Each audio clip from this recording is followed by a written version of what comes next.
أعوذ بالله من الشيطان الرجيم. بسم الله الرحمن الرحيم.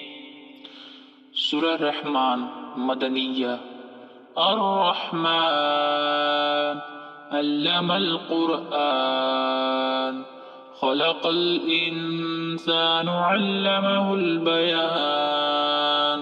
الشمس والقمر بحسبان والنجم والشجر يسجدان والسماء رفعها ووضع الميزان ألا تطغوا في الميزان وأقيموا الوزن بالقسط ولا تخسروا الميزان.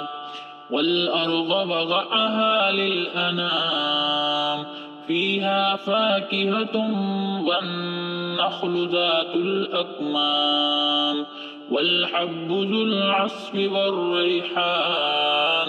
فبأي آلاء ربكما تكذبان؟ خلق الإنسان من صلصال كالفخار وخلق الجان من مارج من نار. فبأي آلاء ربكما تكذبان؟ رب المشرقين ورب المغربين. فبأي آلاء ربكما تكذبان؟ مرج البحرين يلتقيان بينهما برزخ لا يبغيان.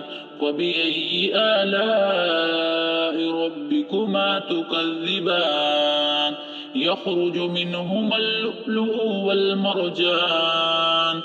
وبأي آلاء ربكما تكذبان؟ وله الجوار المنشآت في البحر كالأعلام. فبأي آلاء ربكما تكذبان؟ كل من عليها فان ويبقى وجه ربك ذو الجلال والإكرام. فبأي آلاء ربكما تكذبان؟ يسأله من في السماوات والأرض كل يوم هو في شأن. فبأي آلاء ربكما تكذبان؟ سنفرغ لكم أيها الثقلان. وبأي آلاء ربكما تكذبان؟ يا معشر الجن والإنس إن استطعتم أن تنفذوا من أقطار السماوات والأرض فانفذوا لا تنفذون إلا بسلطان. وبأي آلاء ربكما تكذبان؟ يرسل عليكما شواظ من نار ونحاس فلا تنتصران. وبأي آلاء ربكما تكذبان؟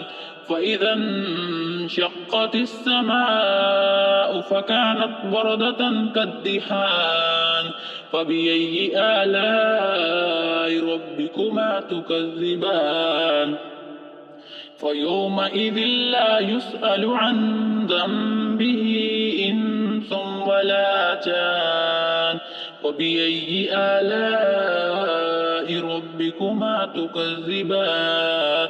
يعرف المجرمون بسيماهم فيؤخذ بالنواصي والأقدام. وبأي آلاء ربكما تكذبان؟ هذه جهنم التي يكذب بها المجرمون يطوفون بينها وبين حميم آن. وبأي آلاء ربكما تكذبان؟ ولمن خاف مقام ربه جنتان فبأي آلاء ربكما تكذبان ذواتا أفنان فبأي آلاء ربكما تكذبان فيهما عينان تجريان فبأي آلاء ربكما تكذبان فيهما من كل فاكهة زوجان فبأي آلاء ربكما تكذبان متكئين على فرش بطائنها من استبرق وجنى الجنتين دان فبأي آلاء ربكما تكذبان فيهن قاصرات الطرف لم يطمثهن إنس قبلهم ولا جان فبأي آلاء ربكما تكذبان كأنهن الياقوت والمرجان فبأي آلاء ربكما تكذبان هل جزاء الإحسان إلا الإحسان فبأي آلاء ربكما تكذبان ومن دونهما جنتان فبأي آلاء ربكما تكذبان مدهامتان فبأي آلاء ربكما تكذبان فيهما عينان نضاختان فبأي آلاء ربكما تكذبان فيهما فاكهة والنخل والرمان فبأي آلاء ربكما تكذبان فيهن خيرات حسان فبأي آلاء ربكما تكذبان حور مقصورات في الخيام فبأي آلاء ربكما تكذبان لم يطمثهن إنس قبلهم ولا جان فبأي آلاء ربكما تكذبان متكئين على رفرف خضر وعبقري حسان فبأي آلاء ربكما تكذبان تبارك اسم ربك ذي الجلال والإكرام.